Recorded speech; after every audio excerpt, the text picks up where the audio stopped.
Hi class, welcome to my report. So for today's topic, I will discuss about integrative teaching strategies. So what does it mean integrative teaching strategies? Well, this is a well-organized strategy anchored on real-life situation that include learners' interest and needs, creating a variety of meaningful activities and learning experiences.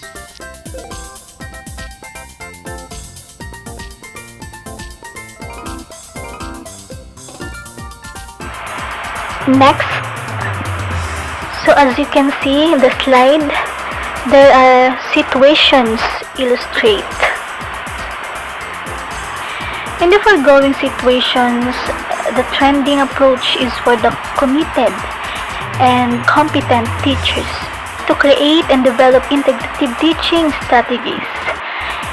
The teacher should have to move in this integrative ladder. So first step is integrate, next to interconnect, next is make all the pieces fit. The fourth step is make the long way learning worthwhile. The next, make learning more meaningful. Okay, next. So we know learners persist through serious difficulties if the goal is absolutely worthwhile. That learning under objectives is the best guarantee of stimulating the learner to overcome difficulty. To sustain learners' interest is very important and can be done in several ways. So number one, use diverse learning activities or experiences. Next is relate clearly to individual learning modes. And last, recognize group success through appreciative remarks and rewards. We have now samples that is very local yet productive integrated classroom activities. Number one, read, write, talk, listen to it. Number two, quantify, think critically, conceptualize it. Third is see, draw, visualize, color it. The fourth, build, act out, dance out. 5. Sing, rap, listen to it. 6. Teach, collaborate, interact. Next, relate, connect it to the real world. And last, visit, observe natural phenomenon. Now let's proceed to the 3 modes of teaching strategies. The first one is thematic teaching that provides a broad framework for linking content and process from a variety of disciplines. And then here, there are steps for the integrated unit design, thematic teaching. Just read and understand the step by step. Next is content-based instruction. That integration of content learning with language teaching aims.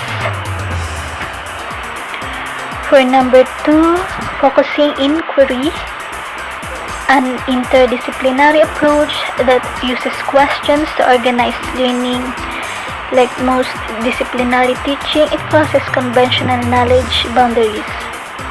The teacher guides learners to discover answers to questions whether or not answers pre-exist. And then the steps for inquiry process, it's almost 5 steps, like frame a focusing question, present a field of facts, help learners connect or relate facts, help learners generate explanatory ideas, help learners find answers. Now let's proceed to teaching strategies for cognitive thinking or inquiry process.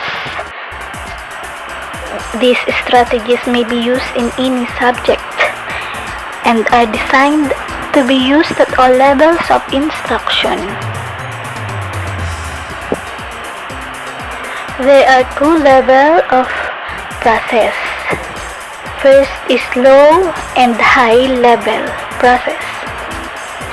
For the low level, there are recalling, observing, comparing or contrasting, classifying, defining, interpreting, generalizing. For the high level, inferring, hypothesizing, predicting, analyzing, synthesizing, and evaluating. Next is principles underlying the planning for integrative teaching strategies. So there are 7 principles, like the development of the whole personality of the learner, long-range plans and large units, learning activities. Learning should be characterized by group, teaching learning activities, individual differences, the atmosphere of the classroom. There are also benefits. Help alleviate fragmentation of learning, train students to think, provide instruction in a more relevant, something like that. So next is impediments. What does it mean? It is a hindrance or obstruction in doing something. And here it is. Take more time in planning and collaborating with other disciplines does not sound accepted as valid or useful by some teachers. Result to competition among teachers with regards to time, priorities, and learning environment. Next is kinds of work units or integrative activities in the classroom. There are 3 kinds of units of work. First, subject matter units. Second, center of interest units. And the third is integrative experience units. Let's proceed to the characteristics of the units, learning experiences for meaningful integrative activities. There are 4 characteristics. First is problem-based. Next is contextualized in learners' comprehension and scope of experience. Third, continuous development. Fourth, cooperatively planned by teachers and students.